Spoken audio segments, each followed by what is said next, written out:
If you want to impose war on China, you get war. If you want to destroy China, you get destroyed. If you want to bomb China out with nuclear weapons, you will be wiped out with nuclear weapons. But I'm struck by the rhetoric that Dr. Gao is using, which is a rhetoric of war, war, war.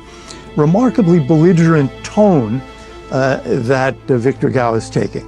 Again, the belligerence of this rhetoric, war and attacks and nuclear war, it's really quite striking. The United States bombing China, I'm not quite sure where this is coming from. China protects intellectual property rights for China. It doesn't respect intellectual property rights for others. In fact, most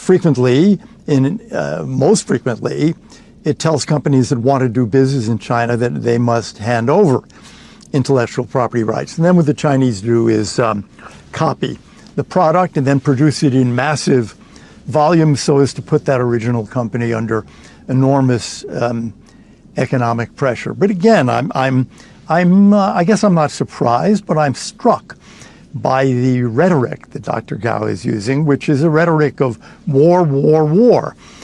Which is, again, the last thing the United States or Donald Trump, President Trump, wants.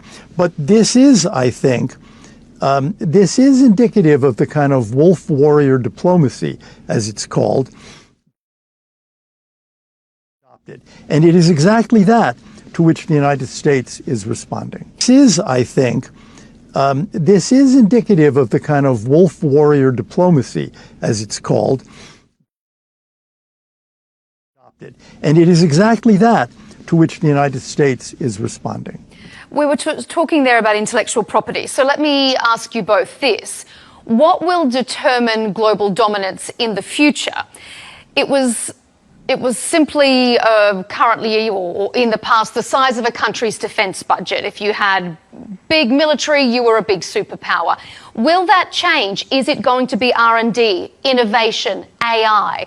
I'll ask you, Mr. Abrams, first. Will that play a greater role in the future? Maybe not overtake defense, but is it going to be more important in maintaining global dominance?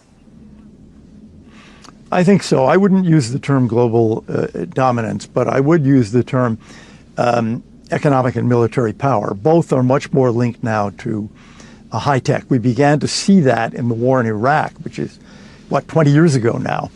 And we see more of it with artificial intelligence. And I think you can't find a military analyst today who would not say that tomorrow's military power is greatly linked not just to the industrial plant of a country, but to the highest levels of technological advancement. I think that is true.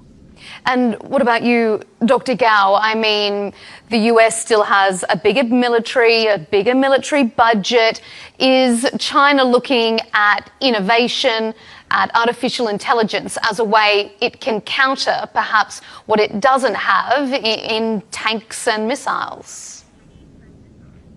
Well, talking about the military budget, the US military budget is larger than the next 10 countries' military budget combined together. So the United States has a lot of military budget, a lot of equipment, etc. That's for sure.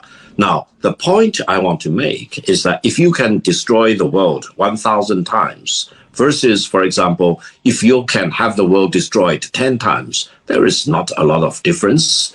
Now, in the world of nuclear age, mutually assured destruction is the rule of the game. Between China and the United States, they have already reached mutually assured destruction if any country wants to use war as an instrument to achieve its geopolitical goals. Both China and the United States can destroy each other multiple times, regardless of whether the United States has a larger budget or otherwise.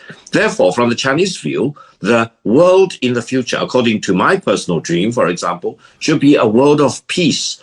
A world every country will be treated equal. Every country respects each other, and no country will be allowed to dominate against any other country. MAGA, or Make America Great Again, is fine, but you cannot achieve that at the expense of other countries.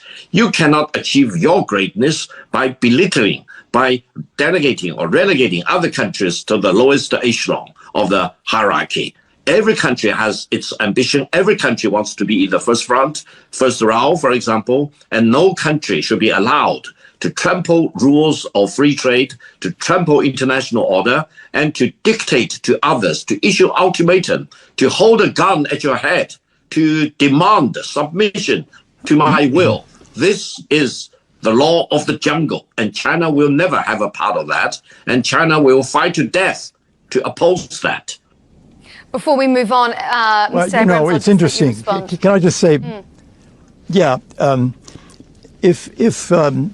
if that were the policy of China, then first, China would not be massively expanding its nuclear weapons, which the United States is not doing.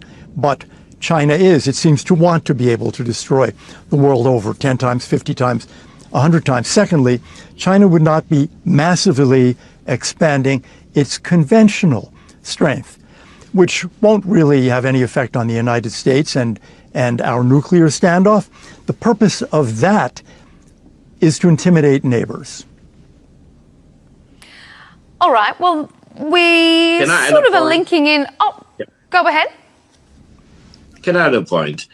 Everyone knows that the United States has the largest, if not one of the two largest nuclear arsenals in the world.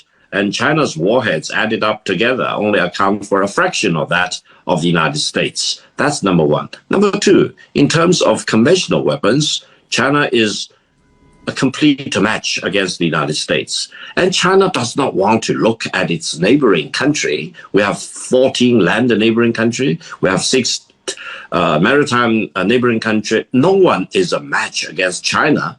China's military buildup, if it is real, is basically to prevent the United States using war as an instrument, try to surprise China and try to wrestle China down, or to delay China, to derail China's peaceful rise. That's the only purpose.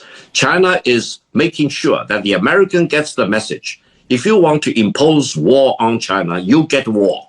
If you want to destroy China, you get destroyed. If you want to bomb China out with nuclear weapons, you will be wiped out with nuclear weapons. That's the mutually assured destruction theory, mad theory, that everyone in Pentagon, everyone in Washington, D.C. should fully know about. China is not going to be pushed around, and China will fight to the end, one way or another, peacefully or otherwise. So the choice is in Washington. China wants to be a partner of the United States, rather than being a slave of the United States or being a subordinate of the United States.